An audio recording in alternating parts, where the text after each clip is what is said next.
అపోస్తలుడైన పౌలు గారు రోమీలకు రాసినటువంటి పత్రిక 5వ అధ్యాయం 8వ వచనం. అయితే దేవుడు మన ఎడల తన ప్రేమను వెల్లడిపరచుచున్నాడు. అయితే దేవుడు మన ఎడల తన ప్రేమను వెల్లడిపరచుచున్నాడు. ఎట్లనగా మనమింకను పాపులమై ఉండగానే క్రీస్తు మన కొరకు చనిపోయిన. హల్లెలూయా. ప్రియులారా, దేవుని ప్రేమ మనం అర్థం చేసుకోవాలి. ఏంటిదంటే, ఆయన మనము మంచివారమని మనల్ని ప్రేమించలేదు, మనలో ఏవో సుగుణాలు ఉన్నాయని ప్రేమించలేదు, మనము భక్తివారమని కాదు, మనము పరిశుద్ధులమని కాదు, అనీతిమంతులైనటువంటి మన కొరకు, అపరిశుద్ధులైనటువంటి మన కొరకు, బలహీనులైనటువంటి మన కొరకు, అజ్ఞానులైనటువంటి మన కొరకు, ఇంకొక మాటలో చెప్పాలంటే ఆయనకు శత్రువులుగా ఉన్నటువంటి మనల్ని ఆయన తన మహాకృప చేత మనల్ని ప్రేమించాడు. ప్రభుకి మహిమ కలుగును గాక. హల్లెలూయా. మనం ఇంకనూ పాపులమై ఉండగానే, ఏ మంచితనం లేదు మనలో, అటువంటి మనల్ని ప్రభు ప్రేమించాడు. నిజానికి ఆయన మనల్ని శిక్షించాలి, కానీ రక్షించడానికి పూనుకున్న ఆ దేవాది దేవునికి మహిమ కలుగునుగాక. First president of United States of America George Washington, ఆయనకు చాలా ప్రియమైనటువంటి స్నేహితుడు, తన హృదయానికి చాలా దగ్గరగా ఉన్నటువంటి స్నేహితుడు పాస్టర్ పీటర్ మిల్లర్ అనేటువంటి దైవజనుడు. జాగ్రత్తగా వినాలా. జార్జ్ వాషింగ్టన్ గారికి ఆయన president, he was the first president of United States of America. Maybe if I'm right or wrong తెలియదు, కానీ వరల్డ్లోనే ఫస్ట్ ప్రెసిడెంట్ అనే స్థానం ఆయనతోనే మొదలైంది. అటువంటి స్థానంలో ఉన్నటువంటి, ఉన్నతమైన స్థానంలో ఉన్నటువంటి వాషింగ్టన్ గారికి చాలా ప్రియమైనటువంటి స్నేహితుడు పీటర్ మిల్లర్ అనేటువంటి దైవజనుడు.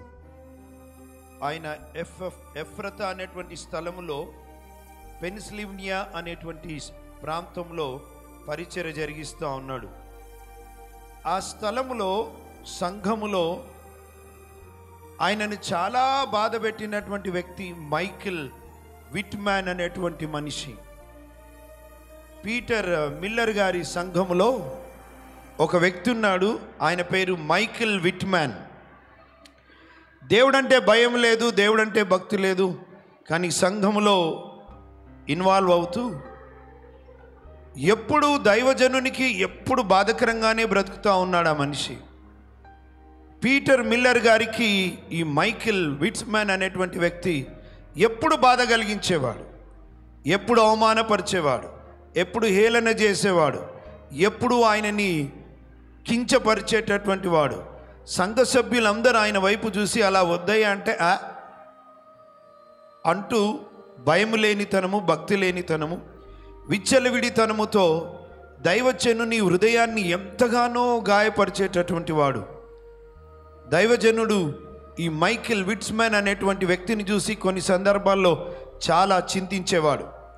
సంఘంలో మాత్రమే కాదు, సమాజంలో కూడా అసభ్యకరమైన, ఆయాసకరమైన జీవితాన్ని జీవిస్తూ ఒక రోజున మైకిల్ విట్మ్యాన్ అనేటువంటి వ్యక్తి పట్టుబడ్డాడు.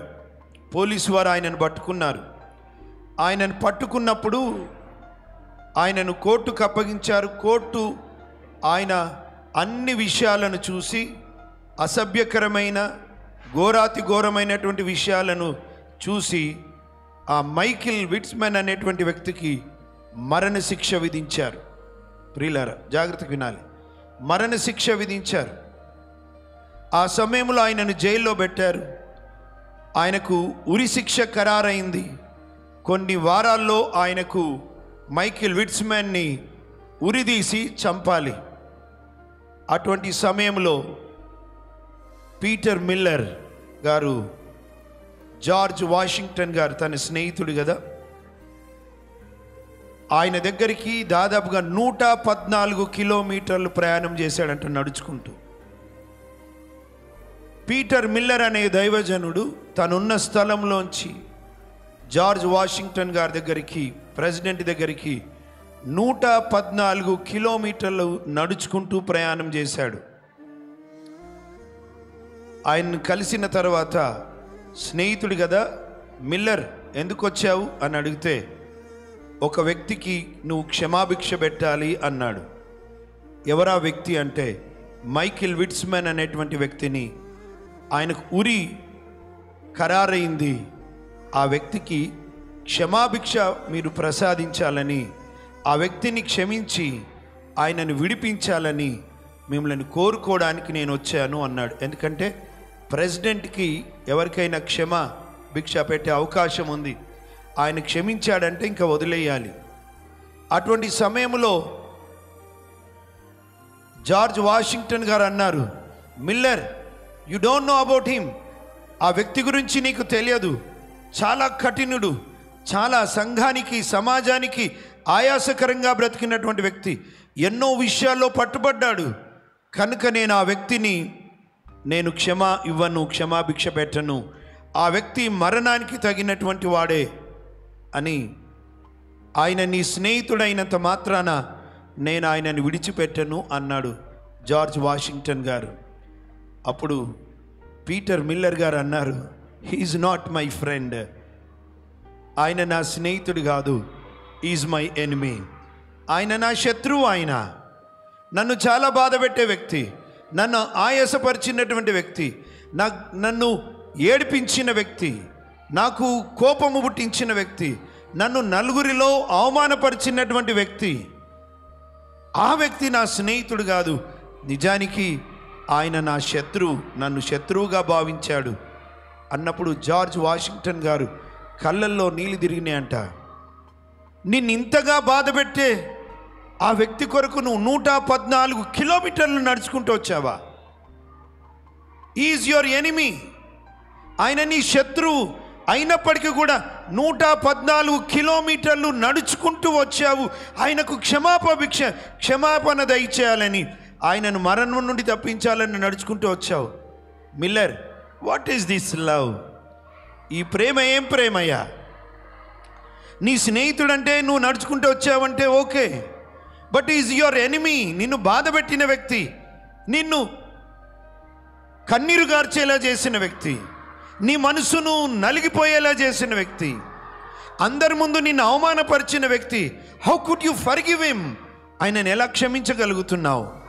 అప్పుడు పీటర్ మిల్లర్ గారు అన్నారు, you know what God said. ఆయన ఏమన్నాడు తెలుసా? దేవుడు ఏమన్నాడో తెలుసా? నీ శత్రువును ప్రేమించమన్నాడు. కనుక నేను ఆయన తరపున 2 చేతులు జోడించి అన్నాడంట, గివ్ మీ మైకిల్ విట్స్మెన్ లైఫ్. ఆ వ్యక్తిని మరణం నుండి కాపాడుమని. జార్జ్ వాషింగ్టన్ గారి హృదయం కదిలించబడింది. మరణ శాసనం రద్దు చేశాడు. మైకిల్ విట్స్మెన్కి క్షమాభిక్ష ప్రసాదించాడు. జైల్లోంచి ఆయనకు బయటకు తీసుకురాగానే ఆశ్చర్యపోయాడు మైకిల్. ఏమైంది, ఉరికి తీసుకెళ్తున్నారా అనుకున్నారు. కానీ అక్కడున్నవారు అన్నారు, ప్రెసిడెంట్ జార్జ్ వాషింగ్టన్ గారు నీకు క్షమాభిక్ష దయచేశాడు, ఇక మరణం లేదు, మరణము రద్దు చేయబడింది, నువ్వు ఇంటికి వెళ్ళొచ్చు. అప్పుడు ఆయన అన్నాడు, ఎలా జరిగింది ఇది? నేను నిజానికి మరణానికి పాత్రుడను కదా. అప్పుడు అక్కడున్నవారు అన్నారు, నీ ప్రాణము కొరకు పీటర్ మిల్లర్ ప్రెసిడెంట్ గారిని బ్రతిమిలాడాడు. అప్పుడు పరిగెత్తుకుంటూ పోయాడు, పీటర్ మిల్లర్ గారు, I have insulted you many times. నిన్ను నేను ఎన్నోసార్లు అవమానపరిచాను, హేళన చేశాను, గాయపరిచాను, నిన్ను కోపం పుట్టించాను. నిజానికి నేను చచ్చిపోతే నువ్వు ఆనందించాలి, కానీ నన్ను కాపాడడానికి నువ్వు 2 చేతులు జాచినావా అని ఆయనను గట్టిగా కౌగులించుకొని ఏడవడం మొదలుపెట్టాడు. ప్రియులారా, ఆ రోజున మైకిల్ విట్స్మెన్ అన్న మాట ఏంటో తెలుసా? You are my true friend, నువ్వు నిజమైన స్నేహితుడివి నాకు. అప్పుడు పీటర్ మిల్లర్ గారు చేవేసి అన్నారు, you are no more my enemy, you are my best friend now. నువ్వు ఇంకా నా శత్రువు కాదు, నువ్వు నా ప్రాణమిత్రుడవు అని. Praise the lord. అర్థమైందా? హల్లెలూయా. అర్థమైందా? ప్రియులారా, మైకిల్ అనేటువంటి అతి భయంకరమైన మనిషిని కాపాడడానికి జార్జ్ వాషింగ్టన్ గారి దగ్గరికి పీటర్ మిల్లర్ గారు 114 కిలోమీటర్ల ప్రయాణం చేశాడు, కాలినడక. ఎవరి కోసమో తెలుసా? ఒక బాధ పెట్టిన వ్యక్తి కొరకు. ఒక మాట చెప్పాలనా? యేసయ్య నిన్ను నన్ను ప్రేమించాడు. ఎట్లాగా ప్రేమించాడో తెలుసా? ఆయనను గాయపరిచినాం, అవమానపరిచినాం, ఆయనకు వ్యతిరేకంగా మన పిడికిలిని బిగించినాము, ఆయనకి శత్రులుగా ఉన్నాము. ఆయన ఎక్కడి నుండి వచ్చాడో తెలుసా? 114 కిలోమీటర్లు పీటర్ మిల్లర్ గారు ప్రయాణం చేస్తే, Jesus came down from heaven to earth. తన మహిమను విడిచిపెట్టి, తన గొప్పతనాన్ని విడిచిపెట్టి, పరలోకాన్ని విడిచిపెట్టి, ఉన్నతమైన స్థలములో ఉన్నటువంటి దేవుడు, సమీపించరాని తేజస్సులో ఉన్నటువంటి ప్రభు, అల్పులైన పాపులైన మనల్ని రక్షించడానికి తన మహిమను విడిచిపెట్టి పరిగెత్తుకుంటూ వచ్చాడు. చప్పట్లు కొడదామా? This is the love of God. ప్రియులారా, ఇది కదా దేవుని ప్రేమ.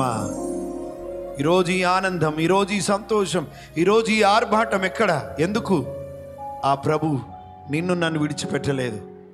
తండ్రికి కోపం వచ్చింది. తండ్రి అన్నాడు, వీరు పాపం చేశారు, పాపానికి శిక్ష నిత్యము మండే అగ్నిగుండము, వీరిని నాశనం చేస్తాను. కానీ కుమారుడు అన్నాడు, నా ముఖం చూడండి తండ్రి, నన్ను చూడు, వారి కొరకు నేను ప్రాణం పెడతాను, వెలజల్లిస్తాను, నా రక్తం వలన వారి పాపాలను కడిగి వేస్తాను, వారిని శిక్షించొద్దు. తండ్రి అయినటువంటి దేవుడికి, ఆ తీర్పుకి పాపులైనటువంటి మన మధ్యలో మధ్యవర్తిగా యేసుక్రీస్తు ప్రభు వచ్చాడు. హల్లెలూయా. తండ్రికి మనకు మధ్యలో ఉన్న ఒక గోడ ఉంది, ఆ గోడను కూల్చివేశాడు.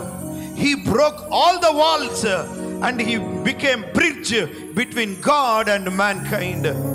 గోడను కూల్చివేసి దేవుడికి మానవునికి మధ్యలో ఒక వంతెనగా మార్చబడ్డాడు మన యేసయ్య. ఇది కదా ఆయన ప్రేమ, ఇది కదా ఆయన కృప.